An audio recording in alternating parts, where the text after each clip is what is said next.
Hi, we are broadcasting live from Abatwa studios. My name is Abatwa, Mr. Beast Zimbabwe.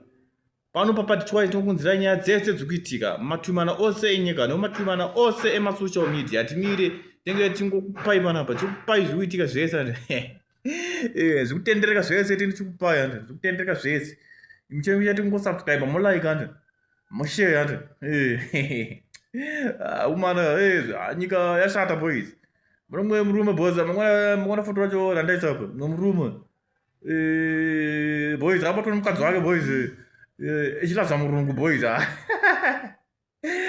kabona mukadzi wake echiladza murungu boys avakaipa apa tochiladza murungu anyways apa tochiladza murungu boys muningirinu